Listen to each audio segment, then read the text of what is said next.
What's up guys? It's us, Cut Right! What's up guys? Good afternoon. So ayan, nakaayos ako today. Katapos ko lang maligo dahil pupunta tayo ng Manila kasi makipag-meeting tayo sa aming manufacturer. And share ko nga lang pala kagabi, sobrang sakit ng likod ko. Tapos buti na lang ginamit ko tong si Tiger Balm. Ito yung plaster nila. Sobrang sarap ng tulog ko. So dalawa yung laman nito guys. Ganito yung itsura niya.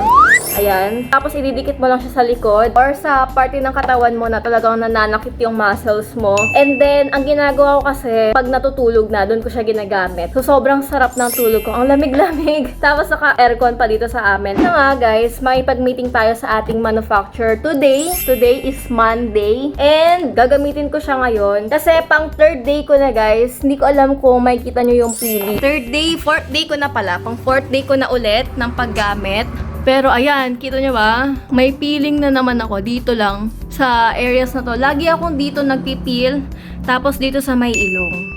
Yan, nagpipil ako dyan. So, maglalagay ulit tayo ng toner dahil kailangan ituloy-tuloy natin to for 2 weeks or for 1 month. Pag naglalagay kayo ng toner, guys, lagi to tinatanong sa amin. So, paano daw ba yung tamang paglalagay? Dapat 3 to 5 drops lang, basta wag yung masyadong basa yung toner. And then, avoid nyo yung mga areas na leeg, tapos palibot ng labi and mata. Kasi manipis yung balat natin doon, madali tayong magka-rashes or ma-irritate yung skin. So, kapag ka nakapaglagay na kayo, swipe lang pataas. Actually, pang second na gamit ko na ng Her Skin. So, hindi mo na talaga mararamdaman yung hapde. Dati, ang paglalagay ko ng toner, ganun-ganun pa eh. Dampi-dampi pa. Kasi syempre natatakot ako kasi nga syempre rejuve to. Pero nga, mild lang si Her Skin guys. So, wala kayong dapat ikatakot. Normal lang naman yun na matakot kayo sa umpisa, oo. Pero ako na nakapag-rejuve na, hindi na talaga ako natatakot. Pang second na gamit ko na ng rejuve. So, kahit anong iganyan mo, wala na talaga siyang hapde. Ewan ko kung bakit. Siguro nasanay na rin yung skin ko. And then, after niyan, gagamit tayo nitong Sun Defense.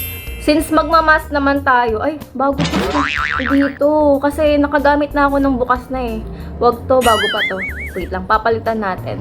So, itaktak lang natin siya bago natin gamitin. Kasi yung product nandyan yan sa may, napadami. Pero ayan, usually ang ginagawa ko, nilalagyan ko din yung leeg ko. Kasi gano'n naman talaga kapag ka nagsa-sunscreen ka. Kahit mapadami, okay lang. Lagyan mo lang din yung leeg mo. And then, ano pa yung gagawin namin? Sa Manila kasi yun, guys. So, 3 p.m. yung meeting. Eh, anong oras na? 1 p.m. na. Kaya nag-aayos na talaga kami. Eto si Ryan. Ay, pogi! Tingin ako. Uy, so pogi. So guys, sa sunblock, syempre, okay lang naman malagyan yung leeg nyo, tapos mata nyo. Okay lang yan, dyan sa may talukat. Kasi sunscreen naman yan eh. So, kailangan natin ng protection. So, ito siya kapag once na-apply mo na yung sunscreen, di ba? Instant pumuputi yung face mo. Yan. Banatin natin. So, ayun guys, mag-aayos muna kami. Update namin kayo once paalis na kami. So ayan guys, nandito na kami sa kotse and malapit na kami dun sa aming meeting place. And so Medyo maulan. Sana hindi umulan kasi wala tayong bayan! So ang dami pala namin kailangan pag-usapan sa meeting and naka-ready na yung mga question namin, Mahal. Example ng question mo, Mahal ko. Basta secret. Ay, secret lang. So ayan guys, marami kaming pag-uusapan sa meeting kasi gusto naming ma-enhance si Her Skin, di ba? And later, mag-grocery tayo sa Landers. Oo. Guys, kakatapos lang namin mag-meeting at nandito na kami sa Landers, guys. So yun guys, first time lang namin dito sa Landers. Sobrang excited kami ni Kat. Excited ka? Wala ka na pera. Nagdala ka ba ng pera mo? Hindi, card lang. Ba na pag wala silang card dito? Di mo na ako diet, guys. Ayun na pamili namin, guys. Grabe, sobrang dumami. Hoy, Kat. Akala ko ba konti lang? So, yun guys. Tapos na kami sa Landers. And ito na yung mga napamili namin. So, next is kakain na tayo. So, guys, kakain na kami. Bigat mata. Gabi na nga pala guys. Medyo rinabi tayo. Uy, di daw niyo bubuksan. Nagabukas ko na yung may tuwid nun eh. Ngayon ka pa niyan ah. Alam niyo na. Grabe sila sa mga ugali nila. Ganyan talaga yung ugali nila guys. Now you know. Tulungan na kita. So ayan guys, nakauwi na kami. Hindi pala kami nakauwi kasi kinabukasan na to nung punta kami sa Landers. And yan, kasi sobrang pagod na namin. Ito na yung mga napamili namin. So i-haul namin para sa inyo kung ano yung mga binili namin walang kakwenta-kwenta sa Landers. Yes. Eh, yung iba hindi namin alam yung pangalan. Basta kinuha na lang namin. So first, kumuha tayo ng Ritz, Bang Thomas. Ayan, kasi wala tayong sausawan. Taren, Crunch. And syempre, diet kami. Kaya kumuha kami ng peanut butter. Wait lang. Ang dami kasing naghihintay eh. Lahat yung naghihintay eh para pagka na-vlog namin, okay na lahat. Ayan guys, bumili kami ng suka. Gusto ko sana bilhin isang galon, kaso ayaw nila eh. Next, tortillos. Tapos, syempre, paboritong spam. Ayan, bumili kami ng spam and corned beef. Ayan guys, paborito Hindi mauulam namin na to, tayo. Delimundo, promise. Tapos eto guys, dahil binili ko to kasi meron ditong lalagyan. Oo. So ito yung binili ko kasi may Siya. lalagyan. Lalagyan lang. So, Coco-Crunch Lalagyan guys. na lang yung binili mo. Tapos, bumili kami ng Lucky Me. O, diba? Yung mga nakikita talaga sa Landers yung binili namin. Tapos, Biscocho. Bizcocho. Tapos eto. Consistent. Guys, alam nyo ba, mag-gym na kami pero lahat eto yung mga nabili namin. So, ito na po yung mga pang-gym, pang-diet namin. Una-una is Multi-Sirs. Yan. Tapos Yan.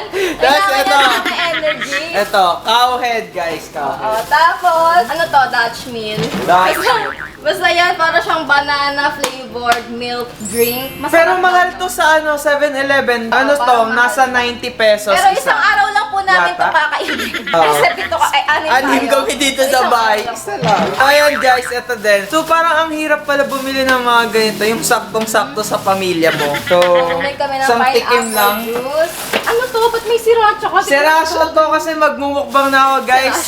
So, Sirasyo. wag nyo kalimutan i-follow yung second channel ko, yung Katry. Sa akin yan guys, doon ako magmumukbang. Ayan, so ito na po yung mga pan-diet natin. Second batch. Ito, oatmeal guys. Oatmeal. Ito po yung almusal namin, guys. Another oatmeal guys. Almusal, pang merienda.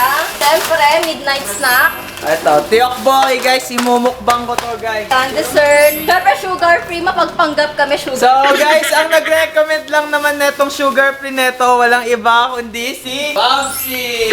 Tapos, bumili kami nitong ramen na may cheese. So, nagpabudol kami. Ewan ko kung masarap to. Ito na yung pinaka-apple of the eye ni Kat doon sa Landers. Ayan. Tapos, Bear Brand. Kasi po, nagpapadede po kami dito.